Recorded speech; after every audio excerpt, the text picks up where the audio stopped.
الصلاۃ والسلام علیکہ یا سیدی یا رسول اللہ، الصلاۃ والسلام علیکہ یا سیدی یا حبیب اللہ۔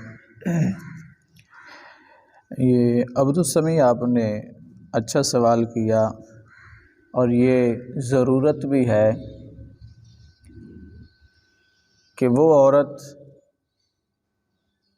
کہ جس کا خامند فوت ہو گیا، وہ بیچاری بیوہ ہو گئی، اس کے خامند کے فوت ہونے کے بعد سسرال کی طرف سے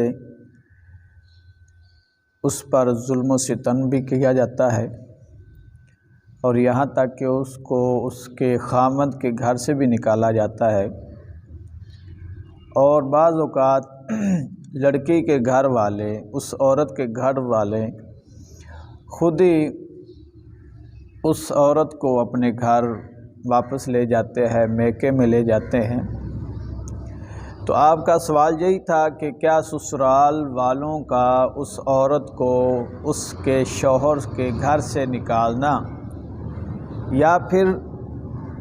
اس عورت کے والدین کا اس عورت کی مرضی کے بغیر اس کو لے جانا، اس کا سامان اٹھانا، یہ کیسا ہے؟ حکم شرع کیا ہوگا؟ تو سب سے پہلے یہ بات سمجھنے کی ہے کہ یہ باتیں تب صادر ہوتی ہیں، یہ تب واقع ہوتی ہیں کہ جب بندہ قرآن و حدیث کی تعلیم سے دور ہوتا ہے۔ تو سب سے پہلے وہ عورت جس کا خامند فوت ہو گیا، اس پر ایک ستم، ایک صدمہ تو یہ رہا کہ اس کا خامند فوت ہوا، اور صدمے کے اوپر صدمہ یہ ہے کہ پھر سسرال والے اس عورت کو عدت بھی پوری نہیں کرنے دیتے، ظلم و ستم کرتے ہیں، طعن و تشنیع کرتے ہیں، اور گھر سے نکالتے ہیں۔ تو لہٰذا آج ہم نے یہ دیکھنا ہے کہ اللہ تعالیٰ جل وعلا قرآن مجید فرقان حمید کے اندر اس بارے میں ہماری کیسے رہنمائی فرماتے ہیں۔ تو قرآن مجید فرقان حمید کے اندر سورہ بقرہ ہے، اور آیت نمبر 240، یہ پہلے ابتدا کے اندر بات تھی کہ والذین یتوفون منکم ویذرون ازواجا وصیۃ لازواجہم، کہ تم میں سے اگر کوئی فوت ہو جائے اور اپنی ازواج بیویاں چھوڑ جائے تو بیویوں کے لیے وصیت کرے، متاعا الی الحول غیر اخراج، 1 سال تک اس کو نان و نفقہ بھی دیا جائے اور اس کو گھر سے بھی نہ نکالا جائے۔ فَإِنْ خَرَجْنَا فَلَا جُنَاحَ عَلَيْكُمْ فِي مَا فَعَلْنَا، اور اگر وہ خود نکلیں، اپنی رضا سے، اپنی مرضی سے نکلیں، فَلَا جُنَاحَ عَلَيْكُمْ، تمہارے اوپر کوئی حرج نہیں ہے، فِي مَا فَعَلْنَا فِي أَنفُسِهِنَّ، کہ وہ جو اب اپنے نفوس کے ساتھ وہ کریں، من معروف، بھلائی کے ساتھ، واللہ عزیز حکیم، اللہ تعالی حکیم۔ تو یہ ابتدا کے اندر بیوہ کے متعلق جو ہے یہ آیت نازل ہوئی کہ ابتدا کے اندر بیوہ کی عدت 1 سال، خامند کے فوت ہونے کے بعد خامند کے گھر کے اندر ہی وہ 1 سال تک اپنی عدت پوری بھی کرے، اور 1 سال تک اس کو نان و نفقہ، خرچہ وغیرہ، اس کے لباس، اس کے کھانے پینے، یہ اس کے لیے یہ دینا لازم تھا۔ لیکن پھر بعد میں قرآن مجید فرقان حمید سورہ بقرہ کے اندر دوسرا سپارہ ہے، آیت نمبر 234 کے اندر عدت کی مدت کم کر کے 4 ماہ 10 دن تک مقرر کر دی، اور اس کے اندر بھی اس کے ساتھ زبردستی نہیں، باقی 1 سال تک جو نان و نفقہ ادا کرنا تھا وہ اللہ تعالیٰ جل وعلا کے سورہ نساء کے اندر اس حکم سے یہ حکم بھی منسوخ ہو گیا کہ اس کے لیے وراثت سے حصہ رکھ دیا گیا کہ اگر فوت ہونے والے کے بچے موجود ہیں تو پھر اس عورت کو خامند کی وراثت سے 8واں حصہ ملے گا، اور اگر اس خامند کے جو فوت ہوا ہے اس کے بچے، بیٹے بیٹیاں موجود نہیں ہیں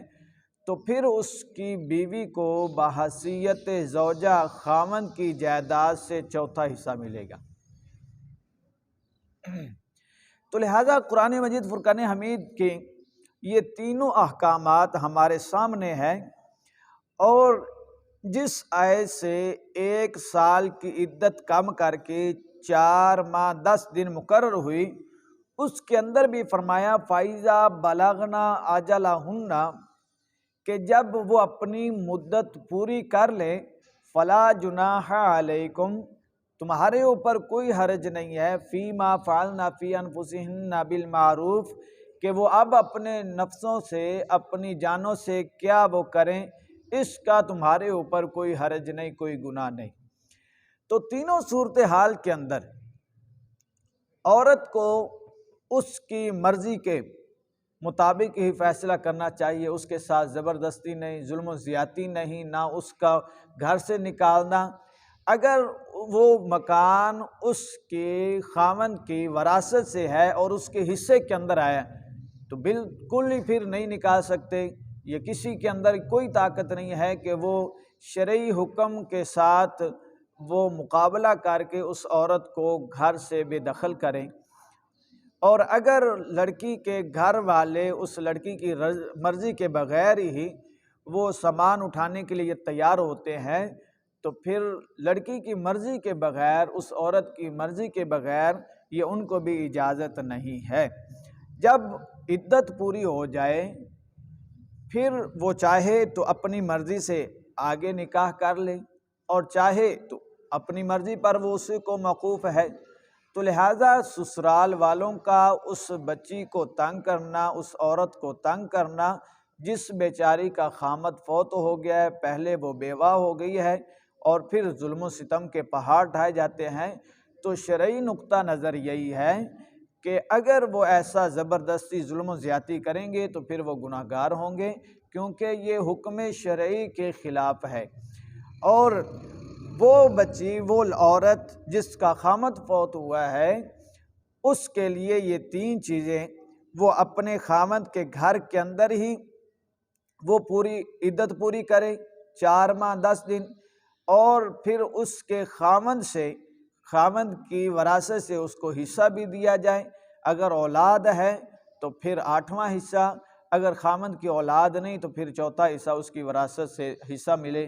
اور پھر عورت کو اس کی مرضی پر چھوڑ دیا جائے، چاہے تو عدت مکمل کرنے کے بعد آگے نکاح کر لے، چاہے تو عدت مکمل کرنے کے بعد ویسے ہی زندگی بسر کریں، اس کے ساتھ کسی قسم کی زبردستی اور ظلم زیادتی کرنے کے لیے کسی کو بھی یہ اجازت نہیں ہے۔